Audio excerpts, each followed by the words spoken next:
ಎಲ್ಲರಿಗೂ ನಮಸ್ಕಾರ ಸ್ನೇಹಿತರೆ. ಈಗ ಒಂದು ಹೊಸದು ಮೋಸದ ಜಾಲ ಒಂದು ಶುರುವಾಗಿದೆ.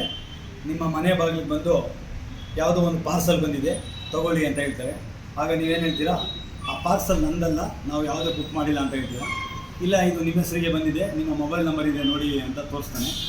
ಆವಾಗ ದುಡ್ಡು ಸಹ ಅವರೇ ಪೇ ಮಾಡಿದ್ದಾರೆ, ನೀವು ಪಾರ್ಸಲ್ ತೊಗೊಂಡ್ರೆ ಸಾಕು ಅಂತ ನಿಮಗೆ ಮೈಂಡ್ ಡೈವರ್ಷನ್ ಮಾಡ್ತಾರೆ. ಆವಾಗ ನೀವೇನು ಮಾಡ್ತೀರಾ? ಅದನ್ನು ದುಡ್ಡು ಕೊಡೋಂಗಿಲ್ವಲ್ಲ ಅಂತ ಏನು ಮಾಡ್ತೀರಾ? ಆ ಪಾರ್ಸಲನ್ನು ತೊಗೊಳ್ತೀರಾ. ತೊಗೊಂಡಿದ್ದ ತಕ್ಷಣ ಏನು ಮಾಡ್ತಾನೆ ಅವನು? OTP ಬಂದಿದೆ ನಿಮ್ಮ ಮೊಬೈಲ್ ನಂಬರ್ಗೆ, ಆ OTP ಹೇಳಿ ಅಂತಾನೆ. ತಕ್ಷಣ ಏನು ಮಾಡ್ತೀರಾ? ನಿಮಗೆ ಪಾರ್ಸಲ್ ಮೇಲೆ ಆಸೆ ಆಗ್ತದೆ. ಆವಾಗ ನೀವು ಅದನ್ನು ಯೋಚನೆ ಮಾಡಲ್ಲ, ತಕ್ಷಣ ಏನು ಮಾಡ್ತೀರಾ? ಅದನ್ನು ನೀವು OTP ಹೇಳ್ಬಿಡ್ತೀರಾ. OTP ಹೇಳಿದ ತಕ್ಷಣ ಏನು ಮಾಡ್ತೀರಾ? ಅವನು ಜಾಗ ಖಾಲಿ ಮಾಡ್ತಾನೆ. ನೀವು ಮನೆ ಒಳಗೆ ಹೋಗ್ತೀರಾ, ಹೋಗ್ಬಿಟ್ಟು ಚಾಕುನೋ ಕತ್ರಿನೋ ತೊಗೊಂಡು ಆ ಪಾರ್ಸಲ್ ಓಪನ್ ಮಾಡೋಕ್ಕೆ ಇದು ಮಾಡ್ತೀರಾ. ಆ ಪಾರ್ಸಲ್ ಓಪನ್ ಮಾಡಿ ನೋಡ್ತೀರಾ, ಬರೀ ಯಾವುದೋ ಒಂದು ಚೊಂಬೋ ಒಂದು ಲೋಟನೋ ಇರ್ತದೆ ನಿಮ್ಮ ಹತ್ರ ಅಷ್ಟೇ.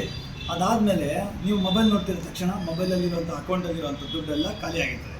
ಆ ಥರ ನೀವು OTP ಯಾವುದೇ ಕಾರಣಕ್ಕೂ ಯಾವುದೇ ರೀತಿ ವ್ಯಕ್ತಿಗಳ ಹತ್ರ, ಅಪರಿಚಿತ ವ್ಯಕ್ತಿಗಳ ಹತ್ರ OTP ಶೇರ್ ಮಾಡೋಕ್ಕೆ ಹೋಗಬೇಡಿ. ಯಾವುದೇ ಪಾರ್ಸಲು ತೊಗೊಳಕ್ಕೆ ಹೋಗಬೇಡಿ.